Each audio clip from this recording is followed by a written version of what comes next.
Beyond therapeutic possibility.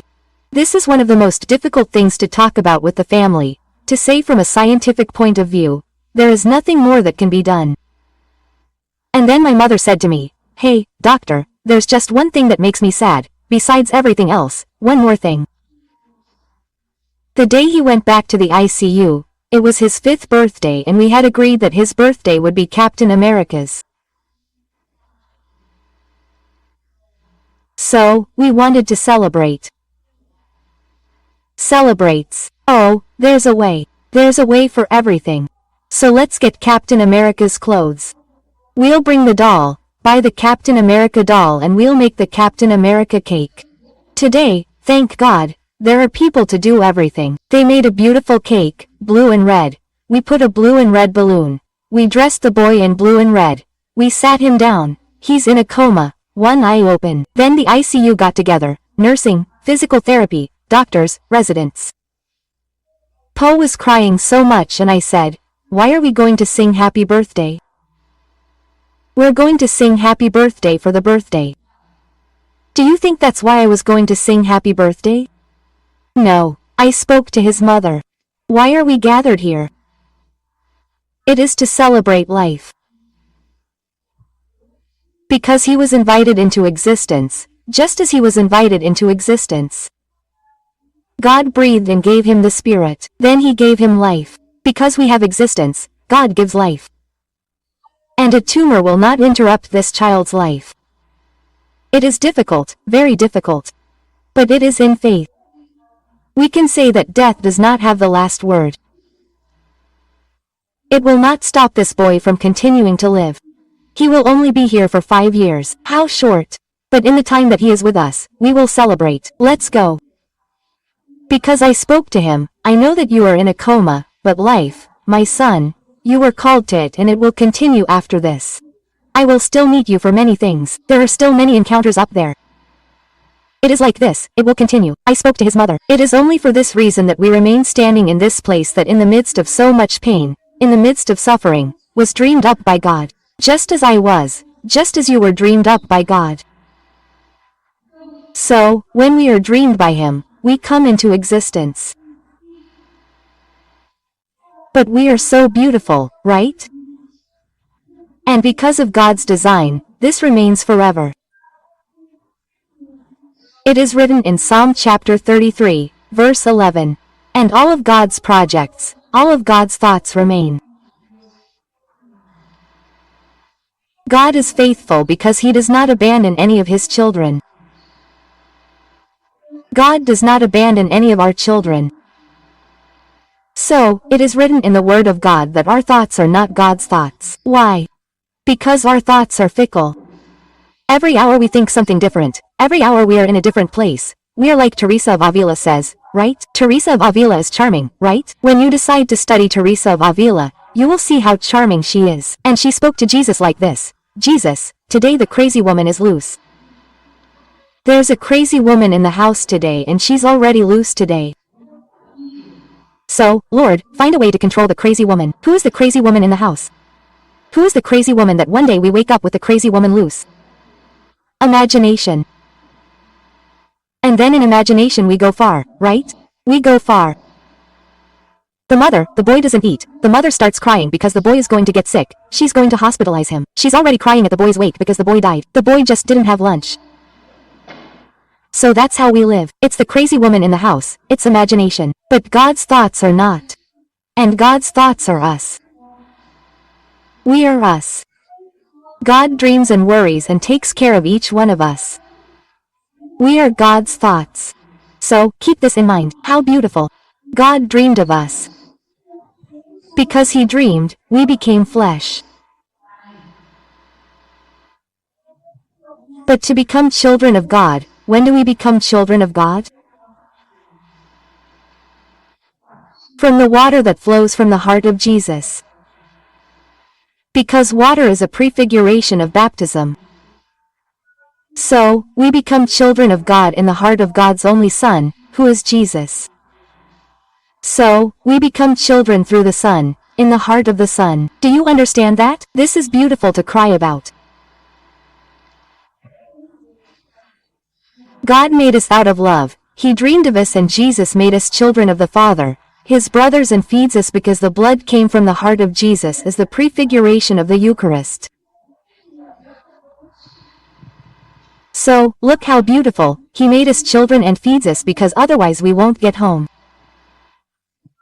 The whole image of the heart of Jesus is related to the shepherd, right? It is the God who cares, the God who watches over us, which is there in Psalm chapter 23. The Lord is my shepherd and I lack nothing. Think about it, knowing that there is someone who loves us, someone who is in love with you, be it your husband, be it your mother, be it the love of your life, someone who takes care of me, who loves me, is already wonderful, isn't it?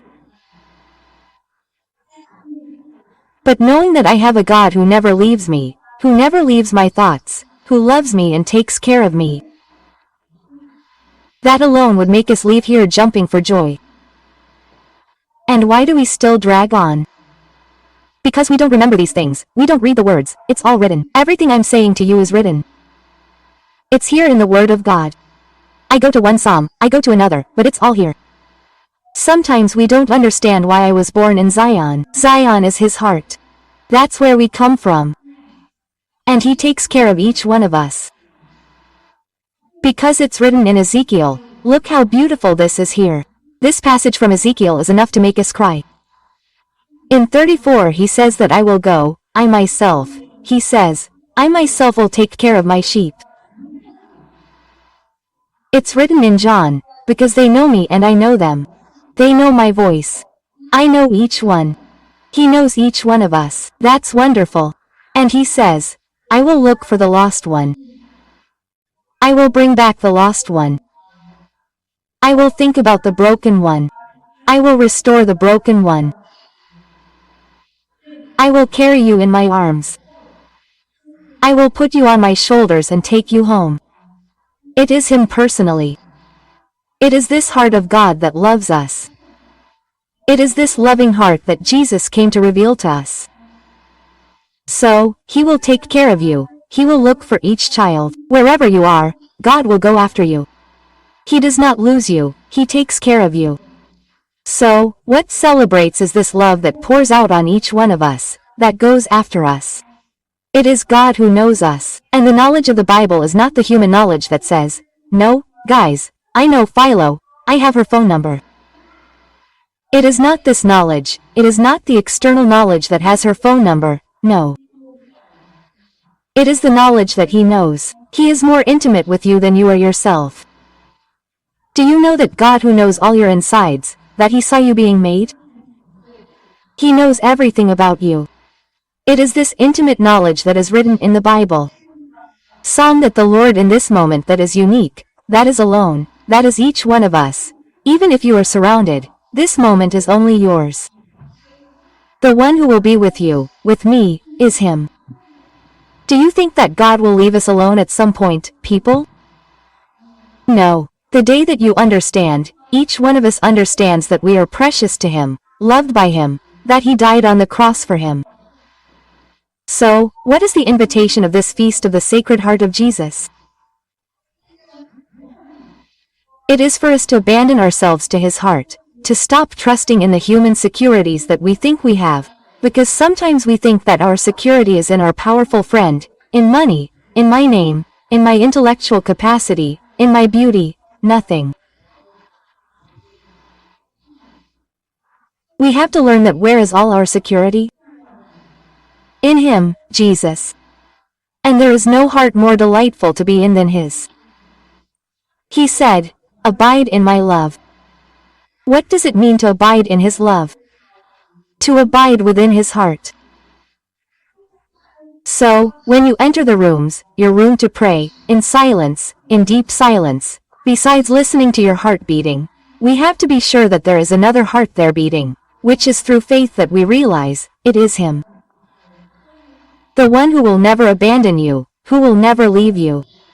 You have to be sure of that. And how many times, right, are we tired? How many times are we going through such difficult situations that we want to hide, want to be restored, What is the best place for us to be in his heart? Tell me, Jesus. Let me hide in your heart. I always told him, Jesus, of all his wounds, the one I like the most is his heart, because it is warm, and besides, the beating of his heart goes like a rocking chair. We go along, right, my son, and rest, right, pay attention, right, to the beating. So, I go there to evoke, talk to him, look there, take me here, and talk about when I was so tired. I talked to him, Jesus, if by chance, if I hide in your heart, if someone by chance speaks, Jesus, did you see Philo Lord say, no, you haven't been here yet, no, tell a basic little lie, hide me in your heart, put on your tunic and hide me under there. How many saints have taken refuge there? Jesus said to one of the saints that he revealed his heart and he said, what is the sin that can most offend God? Do you have any idea? Little school now, little school time. Which heart, which sin do you think can most offend Jesus? Speak out loud here, no notes. No. What is the sin that ends his heart? Which? Doubting the love he has for each one of us. Never doubt that. I ask you, never doubt. If there, but no one loves me, nonsense, boy, there is Jesus who overflows for you. And if he does, he overflows for me. Oh, we get used to it because he never doubts that. Never, never. You may be going through the most difficult situation of your life, and you say, but I have someone who loves me unconditionally and he will do for me what no one else can do. Why? Because he loves me and I am precious to him. This is what the Feast of the Sacred Heart of Jesus wants to bring, wants to do again. This covenant wants to remind each one of us. We are living in such difficult times.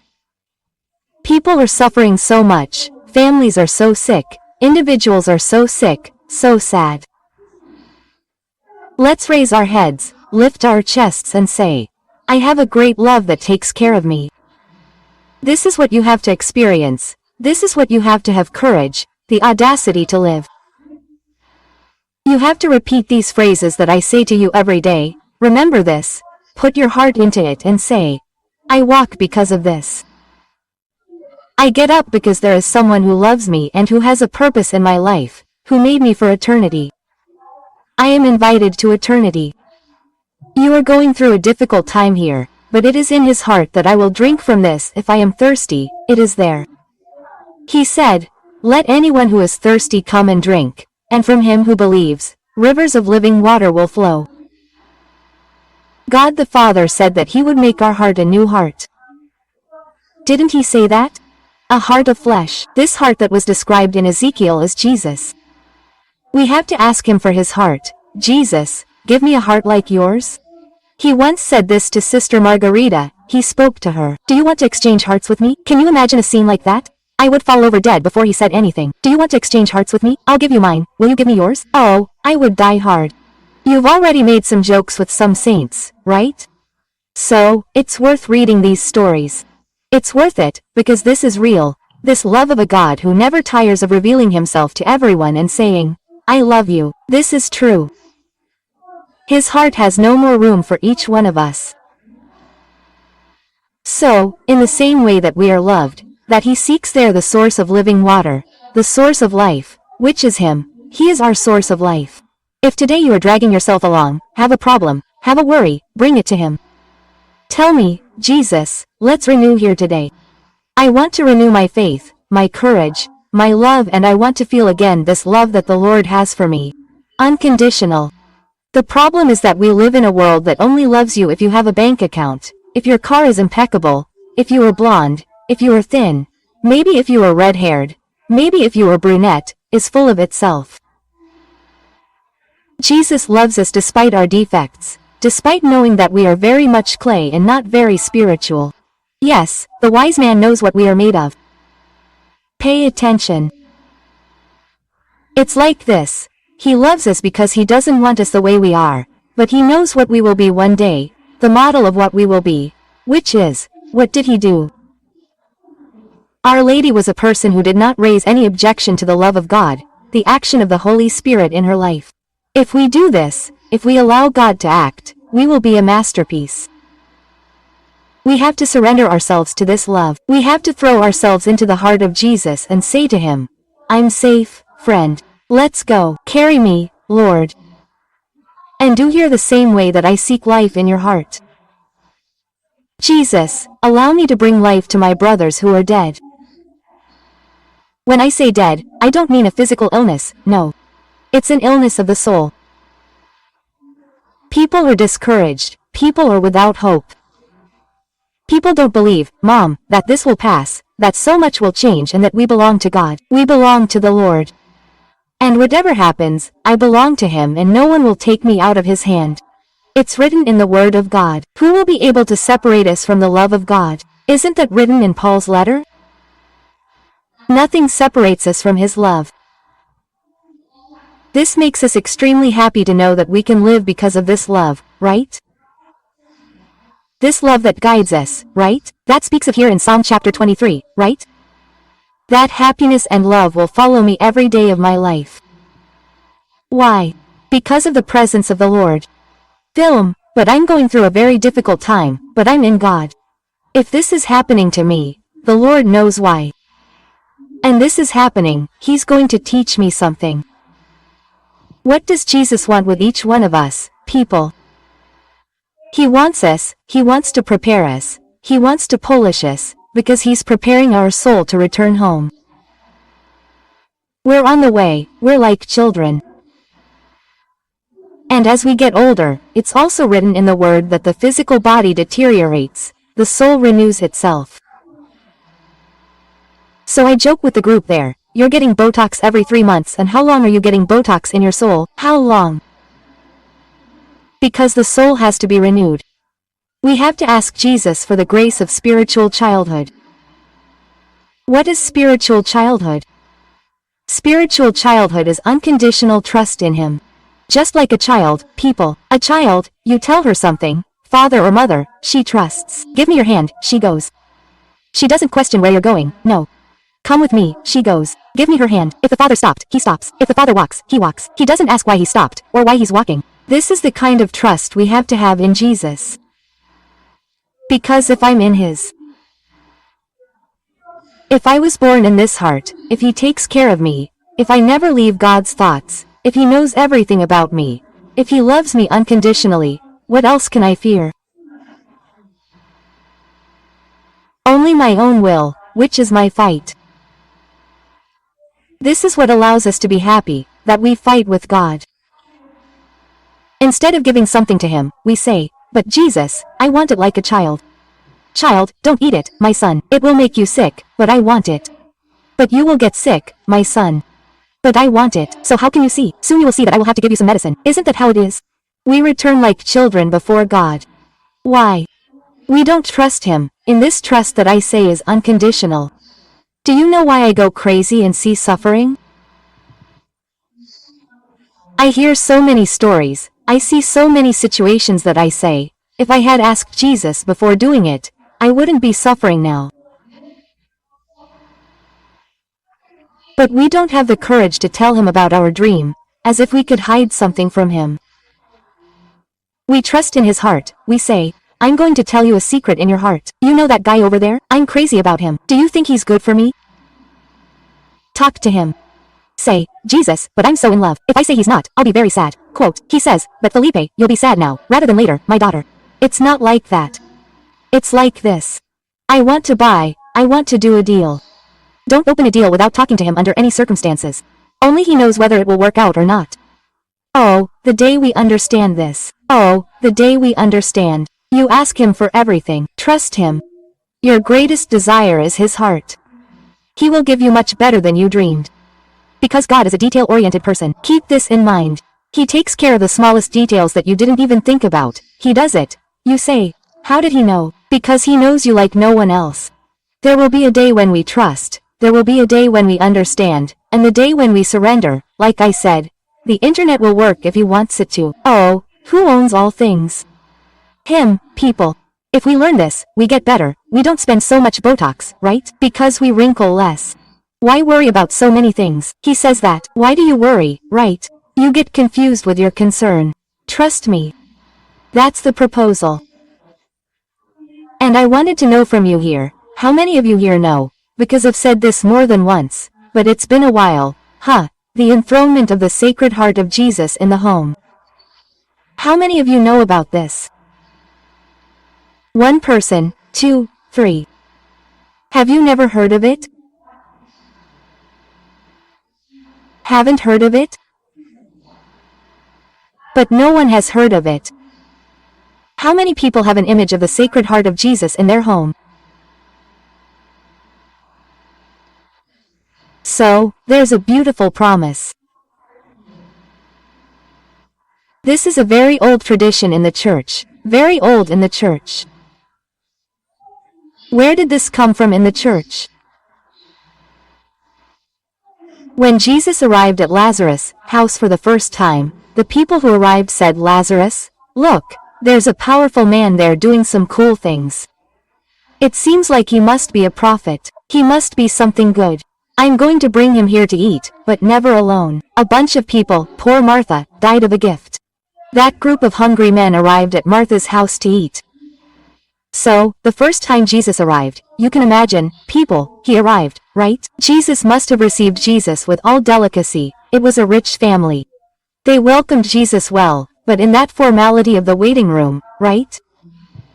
Talking about where you're from, what you're doing, right? And Jesus knew everything, right? Imagine him looking at the group, right? It must have been fun. And he watched what was happening. And when it was time to leave, Lazarus and Martha went to the door and said, "Okay, then you'll come back later, right? Come back, come back." But Jesus is difficult. He came back. There Jesus went again. When Jesus came back, the conversation was better, it was more lively. Lazarus talked better, he was more lively. Then, when it was time for Jesus to leave, Jesus had already reached his heart and Lazarus spoke to him and said, "Come back, come by again, come here. I always have a snack at home. It's a lively house, there's lots of food, come back here, just come by." Jesus said, "I'll come back, Lazarus." And he came back. The third time Jesus came back, Lazarus did not sit next to Jesus. Lazarus sat in front of Jesus. And he placed his elbow on Jesus' legs, on Jesus' knee. He looked at Jesus and cried and said, "Lord, it wasn't like this at home. Here at home it was me, Martha and Mary. But Mary left, Lord. She became a prostitute for the lepers." And he must have been crying a lot. Jesus said, "Lazarus, don't cry, I'm going to bring Mary back." And he did. So what does that mean to us today? When we place the image of the Sacred Heart of Jesus at home, and then if you want to know how the enthronement is done, we can show it to you. You're going to invite your friends, right? Just like during the pandemic, I'll invite a smaller group, put on masks and let's sing and let's put Jesus there inside the house. Jesus will be placed in the most important place in the house. I always joke about this saying that Phil, but it doesn't match the decoration. Find a way to match it and put Jesus there so that the Sacred Heart is the family's great friend. And every day the family gathers before him. And just as Lazarus talked to Jesus, we talk and we say, "Jesus, so and so learned to ride a bike, what joy." As if Jesus didn't know anything, we tell him everything. So and so got a good grade on the test, the food burned today. He tells him everything. He's the friend of the house, but he also tells us about our sadness. So and so lost his job, so and so is sick, this pandemic won't end, we find everything for Jesus. We laugh. This is Jesus' desire. He wants to be in each one of our homes, to be the friend who consoles, the friend who comforts, the friend who supports the home he enters and where he is, who can. No one. Ideally, we would have the Sacred Heart of Jesus and Mary. Think about it. I'll pass it on to Patricia later and we'll put it in there. If you want to put it in and start doing this, right? Enthrone it, put it in, and truly may Jesus be the great love of the homes. They can be the person to whom we can entrust everything, our difficulties, our joys, and count on the only one who can truly solve our problems, right? This is the Feast of the Sacred Heart. June is the month of the heart of Jesus, the Sacred Heart of Jesus. This heart that pours itself out for us, this heart that has placed itself as the source of mercy for us. It wasn't like that when he appeared to that nun and said, "You are the secretary of my mercy. Tell the world that it is from my heart that it flows. Blood and water is the source of mercy. My heart is the refuge of each one of you." So, my goal today with you was to remind you that this love is real. It is not a love that depends on our attitudes. It is not a love that depends on our merits. It is an unconditional love.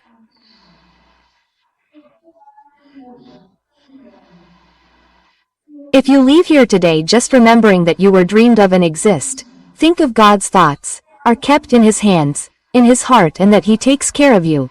He takes care of the details of each one.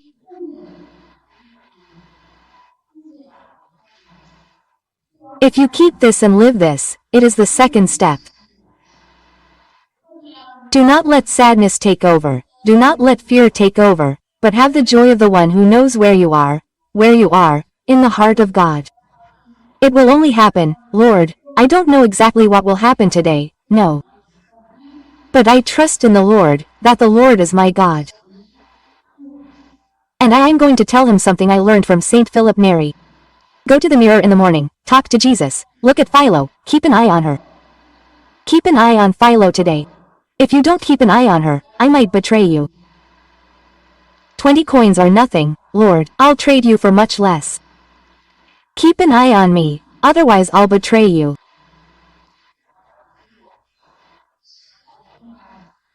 So, have mercy and may your love support me and may your love pour over my life and my heart the spiritual graces I need to truly take my spiritual life seriously. To understand that I am yours and that I walk each day to return to the Lord. That I'm in your hands and that I don't need to be scared of anything. I don't need to be anxious about anything. If I have a heart that supports me, I have a God who loves me and who takes care of me. So this is the truth that must be in the hearts of us Christians. Christianity was known for being the religion of joy, but I don't know what we did with it.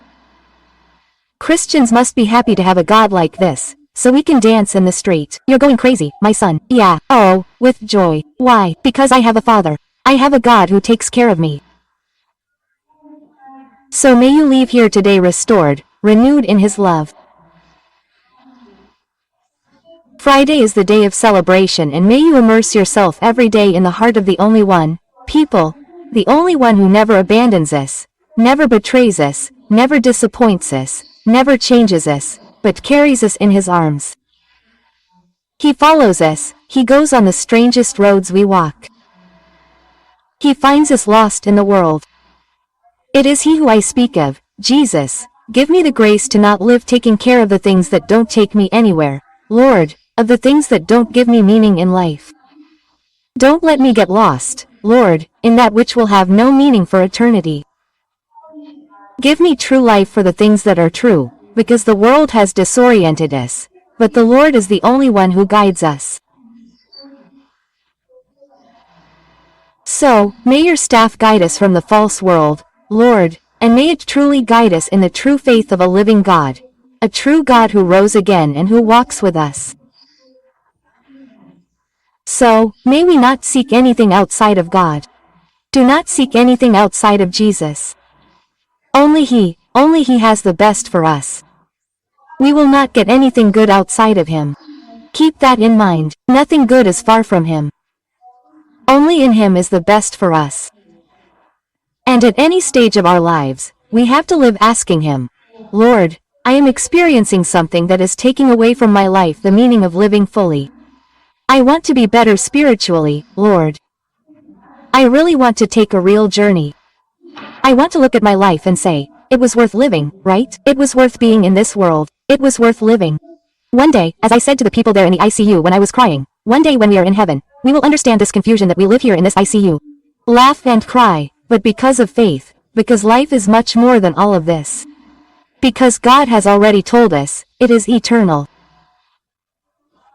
So, today I want you to leave here all proud, looking up, your chests raised, saying, I have a God who loves me, and today you sleep with your heart, with your head resting on it, like John rested on his heart. Rest, whatever the problem may be, whatever the fear may be, that you had.